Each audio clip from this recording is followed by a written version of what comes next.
What if the iPhone Air is not just another product, but a stepping stone toward Apple's first foldable iPhone? The video explores how Apple's design choices with the ultra-thin and lightweight iPhone Air could pave the way for foldable devices. Apple is known for waiting until technologies mature before entering a market, and with foldable displays now more refined, the timing may be close.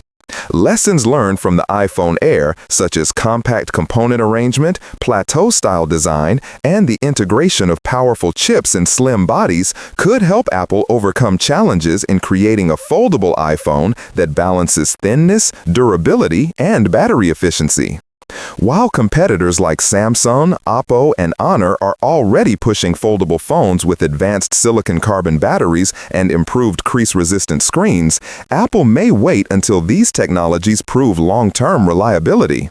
Speculation suggests a launch window around 2026-2027. Expectations include strong performance with Apple's flagship processors, potentially larger batteries thanks to dual panel space, and improved camera setups, ideally adding an ultra-wide lens missing from the Air. Could Apple's eventual foldable iPhone not only meet but redefine the standards of the foldable smartphone market? Welcome back to the Deep Dive. Today, we're cutting through the usual launch hype. We want to get straight to the strategic thinking behind one of the biggest product launches we've seen this year. We're not just looking at a new phone here. No, definitely not. We're looking at what feels more like a roadmap, really. Exactly. So our focus today is the brand new iPhone Air. And yes, it's an incredible piece of engineering. It's unbelievably thin, light, feels amazing, great for consumers. Absolutely. But for us, for people trying to figure out Apple's next move, and, for you listening, we're treating the Air differently. It's not the end point. Think of it as Apple's most advanced, maybe highest stakes technological blueprint for what they're planning next. Okay, let's unpack that. So the mission for this deep dive, treat the iPhone Air like foundational R&D almost. We're going to try and extract the specific hard-won lessons Apple is learning right now. Yeah, lessons about how to get really thin, how to optimize all those components inside, how to keep performance up without melting the thing. Right. And all of this seems absolutely crucial, like groundwork for what we think is their next major hardware jump, the foldable iPhone. Let's tentatively call it the iPhone Fold, or maybe Fable for short. Fable, I like that. And the core idea here, the thesis, it really builds on Apple's history, doesn't it? Their whole strategy. They're almost never first with a brand new tech category. Never. They wait, they watch. Exactly. They let others work out the kinks. They wait until the technology, whether it's, processors way back when, or connectivity, or in this case, a folding screen, until it's perfectly ripe. And ripe means technically solid, right, but also commercially viable. Looks good. The whole package. The whole package. And the iPhone Air feels like that necessary groundwork. It's giving them the real-world data, the user feedback, the manufacturing experience they need, so that when the iPhone Fold or Fable finally does show up, it's polished. It defines the category. It doesn't feel like a first-gen experiment that you're paying to test for them. And honestly, the second you pick up this Air, you immediately get a sense of what their main focus, maybe obsession, has been. Well, so the first thing that hits you is just tactile.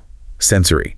The iPhone Air is exceptionally thin and light. It really does kind of reset your expectations for what a top-tier phone should feel like. It's satisfying almost. Yeah.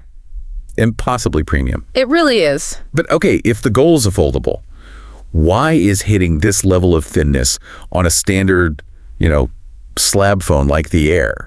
Why is that such a critical first step? Well, because that thinness isn't happening in a vacuum. It's a direct response to, and honestly, it's mirroring the benchmark that's now being set in the Android foldable market. This is Apple showing everyone very publicly, okay, we've mastered this prerequisite, we can do thin. And why is it non-negotiable? Why is thinness the thing for foldables? You got to cast your mind back maybe just a few years to the first foldables, like the original Samsung Galaxy Fold. Conceptually, amazing, but physically clunky. Thick. Heavy. Exactly. They were thick, heavy. It really felt like carrying two phones glued together. Often you were looking at, 16, 17 millimeters thick when it was closed. That bulk, that sheer mass, was probably the biggest barrier preventing people from actually wanting to use one every day. People want portability. Right. It felt more like a prototype that early adopters were paying a premium to test, Not something you'd easily slip into your pocket. Precisely. And Apple knows, perhaps better than anyone, their foldable launch just cannot have that clunky first-gen feel. The current Android leaders, they've set a new standard. And it's aggressive. Which ones are we talking about? You're looking at devices like the Oppo Find N5, the Honor Magic V3 is incredibly thin, and the latest Samsung Galaxy Z Fold 7. They're all pushing that folded thickness down towards that really crucial 10 to 11 millimeter mark. That's the target Apple has to hit, or ideally beat. Okay, so let's do the math. If the folded phone needs to be, say, 10 millimeters thick to feel right in the pocket, then each half, when unfolded, has to be 5 millimeters or even less. Exactly. So the Air, by getting this thin, is Apple demonstrating that their design teams, their engineering teams, they can build and mass produce a functional half that hits that critical 5 millimeter target. Ah, okay. For any device that literally doubles its thickness when you close it, starting super thin is it's paramount. It's what takes the foldable from being a cool gimmick to something genuinely practical, enjoyable to carry around every day. The Air is Apple quietly saying, see, we can do thin now. That distinction is important, isn't it? It's not just thin for thin's sake for looks. It's functional thinness, because it dictates whether the final folded product is actually usable. Absolutely. If they couldn't manage the components, the battery, the structure in this tiny volume of the Air, the Fold would risk being just too bulky, a non-starter for many people. That's all about that starting point. The weight and thickness of each half determines the final usability. Yes. And the lessons they're learning right now, shaving off every fraction of a millimeter, every microgram in the Air, those lessons are directly transferable. They're solving the physics challenge of the Fold. They're mastering materials, structure at this really demanding new scale. Okay, so I've got the external thinness sorted, but now we need to look inside, because this is where the real engineering blueprint for the foldable is being sketched out, I think. The most interesting technical bit from the iPhone Air is how they've arranged the components inside. Specifically, something the engineers are apparently calling the plateau. The plateau. Okay, that sounds geological. Let's break that down for listeners. Yeah. It sounds a bit intimidating, but you're saying the strategy behind it is smart. If we could peel back the case, what are we actually seeing inside? Yeah, conceptually, think of it like this. Instead of spreading all the really dense, power-hungry, heat-generating stuff, the main chip, the memory, the modems across the whole phone. Like they usually do, spread it out. Right, spread it out for heat, usually. Instead, Apple's gone the other way. They've aggressively concentrated them, packed them really tightly, almost vertically, into one raised central section, and that structure forms this plateau. Okay, packed tightly vertically. And when you say packed, this isn't just shoving things closer together, right? This has to be some next level miniaturization. It's about how they're even connected. Oh, absolutely. We're talking custom silicon packaging, that A19 Pro chip.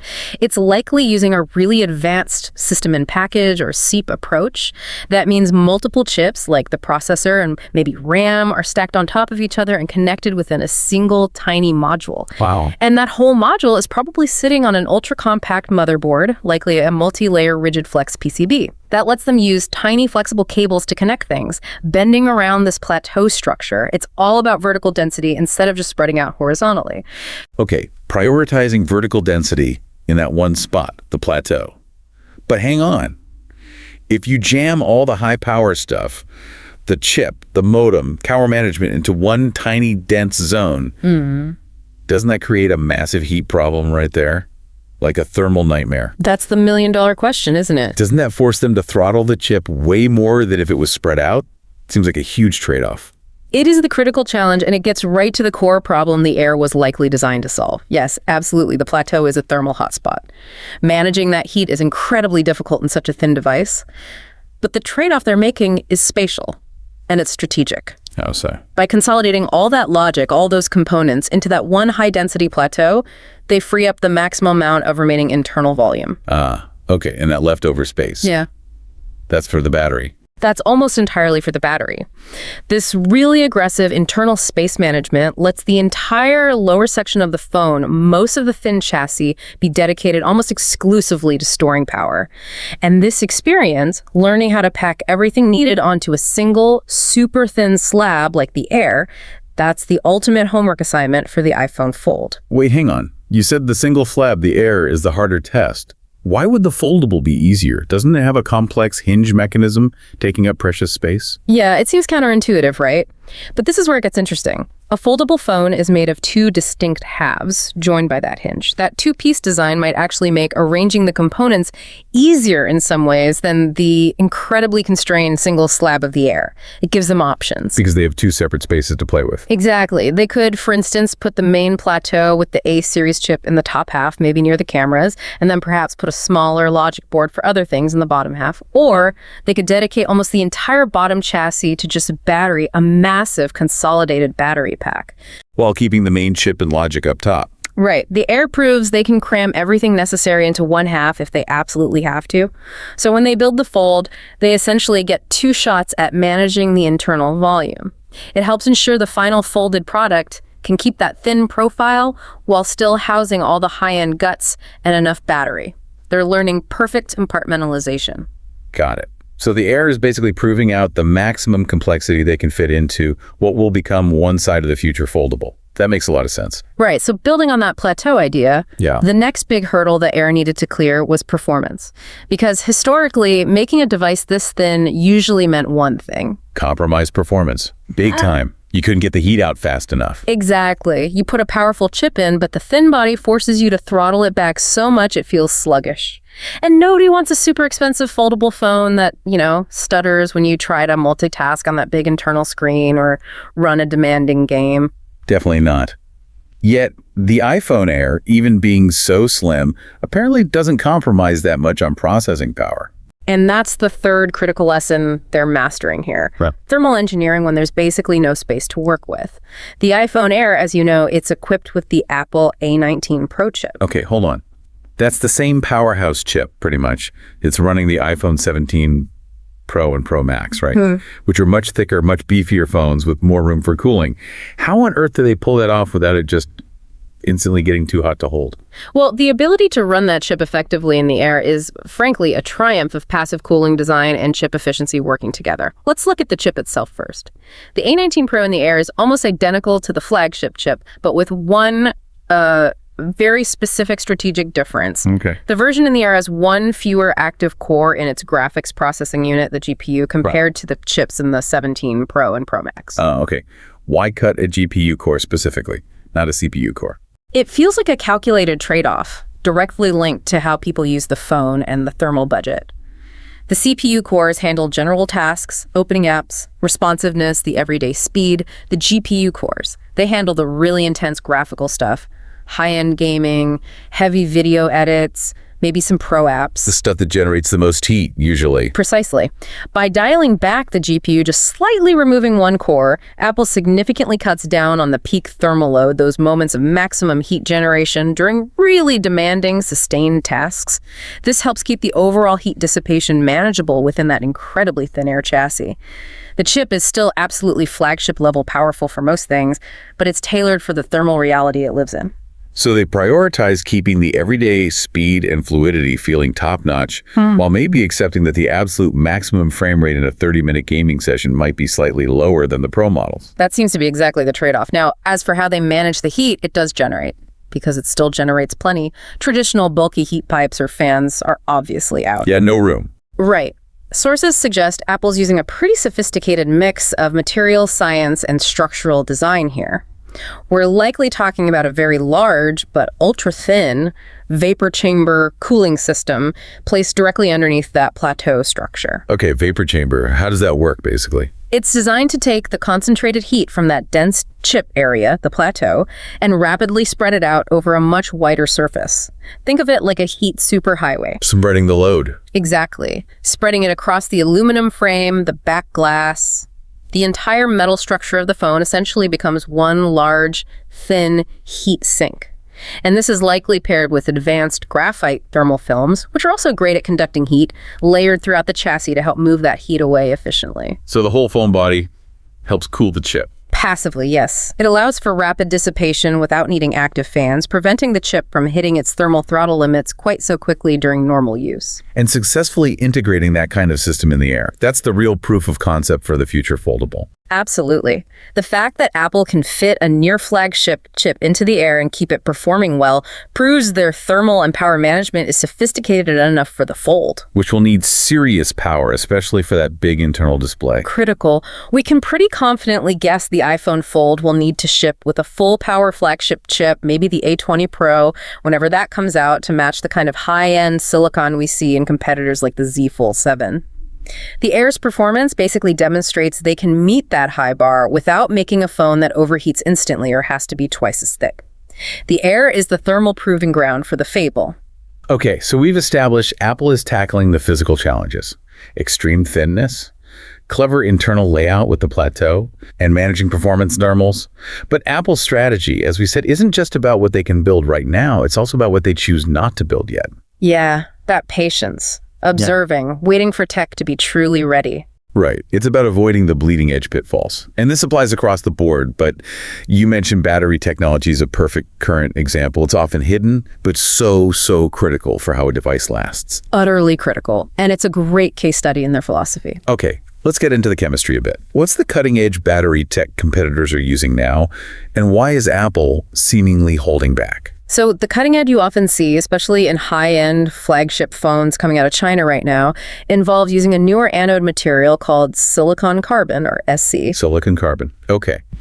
Why is that attractive? Because it promises a pretty significant jump in energy density. Basically, you can potentially cram more power, more milliamp hours, into the same physical space compared to older battery tech. More battery life without making the phone thicker. That sounds like a perfect fit for the super thin iPhone Air. Or especially for a power-hungry iPhone Fold. On paper, yes. Theoretically, it's ideal, but... And here's the typical Apple caution. The older established battery standard, the one Apple currently uses and trusts, relies on graphite for the anode material. Good old graphite. Good old graphite. It's the known quantity, it's incredibly stable, very reliable, and crucially, it has a long, proven track record. We know how graphite batteries perform over a full product life cycle, years of charging and discharging. We know their longevity, their durability. Okay, so silicon carbon is the promising newcomer offering more power density. Graphite is the rock-solid, proven incumbent. What are the specific risks with SC that Apple might be worried about? Let's really dig into the tech here. The primary technical concern with silicon carbon, and likely why Apple is being cautious, is something called volumetric expansion, swelling, basically. Swelling. The battery physically gets bigger. Yes. When a silicon carbon anode charges and discharges, the silicon particles inside absorb and then release lithium ions. This process makes the silicon structure itself physically expand and then contract. Over hundreds and hundreds of charge cycles, this repeated expansion can actually be quite significant. We're talking potentially a 10% or even greater increase in volume over the battery's lifetime. Wow. Okay, a battery physically swelling up inside a tightly packed, rigid metal and glass phone, like an iPhone. That sounds like a potential disaster, doesn't it? Puts huge stress on everything around it. It's a massive concern, especially when you think about a foldable device. In a standard phone, that swelling could potentially lead to the screen pushing away from the frame or internal components getting stressed. But in a foldable, the battery cells often sit very close to or even right up against that complex hinge mechanism. If those cells start swelling over time, that physical pressure could compromise the mechanical integrity of the most intricate and expensive part of the phone, the hinge itself. That's a risk Apple lightly wants to avoid at all costs. And this swelling is also tied to the battery degrading faster over time, right? The cycle life. Exactly. That physical stress, the expansion and contraction, causes microfractures within the silicon material. This damage reduces the battery's ability to hold a full charge over time, what we call capacity fade. Apple builds its reputation on devices that last and remain reliable. They need near absolute certainty that these SC batteries will maintain not just good performance, but also safety for maybe 3, 4, even 5 years of heavy use. And because this silicon carbon tech has only really been widely used in flagship phones for, the last 3 years or so? Pretty much, yeah. There just hasn't been enough long-term, real-world data out there yet to satisfy Apple's extremely high bar for longevity and reliability. They're effectively letting their competitors do the long-term field testing. That really feels like their stance. They're watching, they're gathering data on failure rates in the field, looking at warranty claims related to battery swelling from other brands, monitoring those long-term capacity fade curves. They seem perfectly willing to wait another year or two, maybe even sacrifice that last bit of potential energy density right now to guarantee that when the iPhone Fold launches, its battery system is utterly dependable throughout its expected lifespan.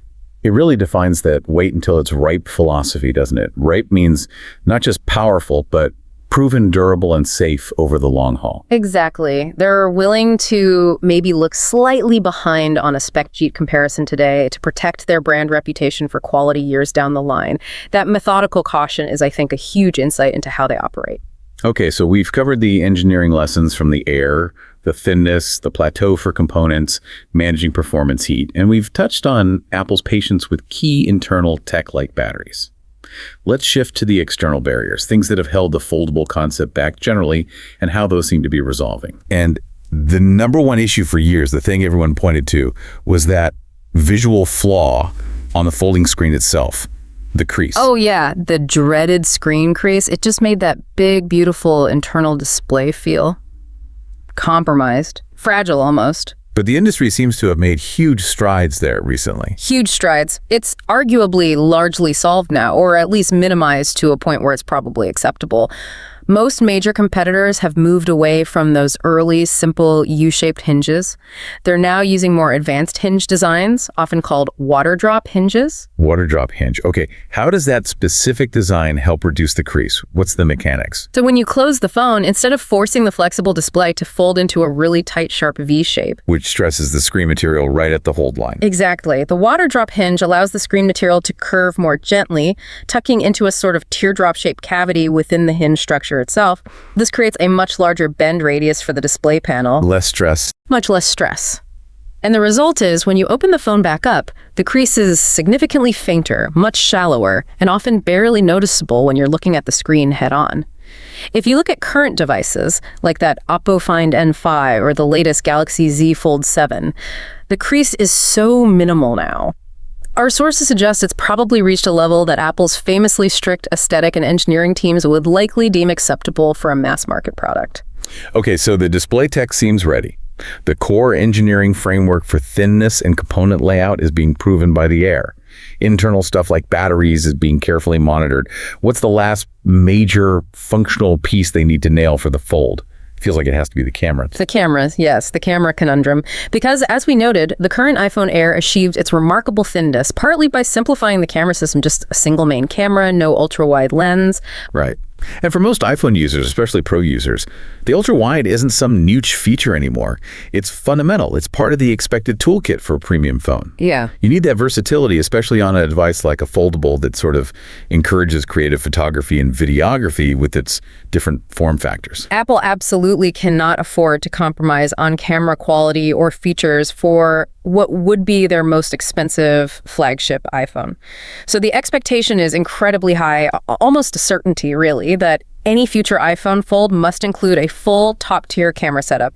That means the main sensor, yes, but also that crucial ultra-wide and probably a powerful telephoto lens as well.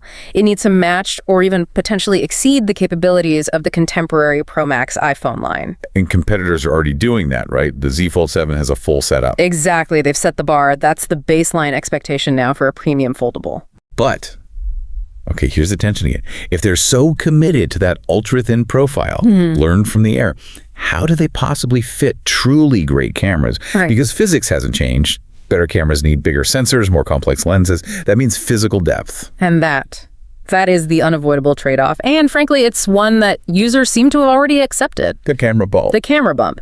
Physics dictates that better image quality, especially in lower light, requires larger image sensors to gather more light, and sophisticated lens systems for optical zoom or wide angles simply take up physical space, depth-wise. So yes, the camera island or bump on the iPhone Fold will almost certainly be thicker. It will protrude more noticeably than the rest of the super thin body. But people seem okay with that now on regular phones. They are. It's seen as a functional necessity.